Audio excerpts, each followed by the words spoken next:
mixture of speedy and tonic, and no, that's not the kind that you mix with gin. It's actually the first and last notes in the musical scale, which apparently means that it is agile and a fresh addition to the SUV stable. So does Kia's new smallest SUV have what it takes to steal sales from its main?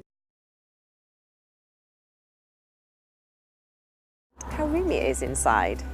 And if at the end of this review you're tempted to buy a Stonic, head to our new car deals section and find out how much money we can save you. Before 1.4 petrol, and it's just as good at low down revs as the 1.6 diesel. That makes it just as good around town as it is on the motorway, and it's better on acceleration than some of its rivals, including Renault Captur and Suzuki Vitara. It handles well too. And although the steering isn't the most communicative, it does respond quite well to steering inputs, and there seems to be plenty of grip through the corners. The downside for this is that the Stonic isn't as comfortable as rivals such as the Arona and Captur. Its ride is fairly hard over uneven surfaces. In addition to this, all Stonics suffer with wind and road noise when travelling at motorway speeds, and if you get the engines into quite high revs, do get a bit vocal, and not in a good way. Unusually for an SUV, the seats are quite low down, so if it's a lofty driving position that you're after, you may prefer one of its rivals. That said, to get comfortable, there is plenty of adjustment in the seat, and the steering wheel adjusts for rake and reach. Visibility is excellent thanks to the deep windows. The only criticism is that the farmost pillar is quite thick. However, you do get parking sensors as standard to help with parking. In terms of material quality, it does feel very well put together, but you don't need to go too far to find hard, scratchy plastics, although that's not unusual for the small SUV market. Perched high up on the dashboard of every Stonic is a 7-inch touchscreen infotainment system that includes a DAB radio, Bluetooth connectivity and smartphone mirroring. Go for a first edition car and you'll also get a built-in sat-nav. In any case, this system has clear icons and is easy to use, though it can be a little bit slow to respond. The Stonic is based on the small hatchback Rio, just like the Renault Captur is based on the Clio and the Seat Arona is based on the Ibiza. So there's enough room for a couple of 6-footers up front, and thankfully it's wide enough so that you're not really rubbing elbows with your passenger. And storage is pretty good. There's a deep pocket here and 2 cup holders here.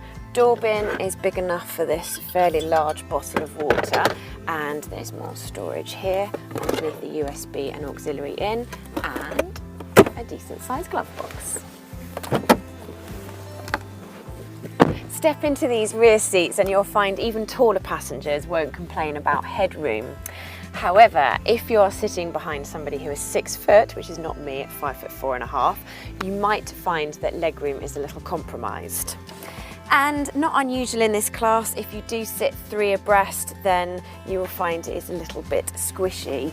And in terms of storage and practicality back here, we've got a map pocket there, and there is a small pocket in the door bin, but it's not really big enough for my bottle of water, so I'll have to hold it instead. There's not much to get excited about with boot space either. It's smaller than both the Nissan Juke and Citroën C3 Aircross, and it doesn't come with the versatility of a sliding rear bench like you can spec with the Citroën.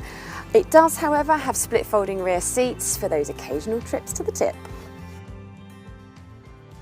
We've already revealed the 1-litre turbocharged petrol engine is our favourite, and the fact it managed 41 mpg in our real-world true mpg tests only adds to this appeal.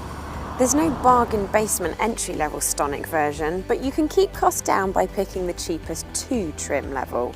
You won't feel too short-changed either, because it comes with automatic lights and wipers, cruise control, air conditioning and rear parking sensors.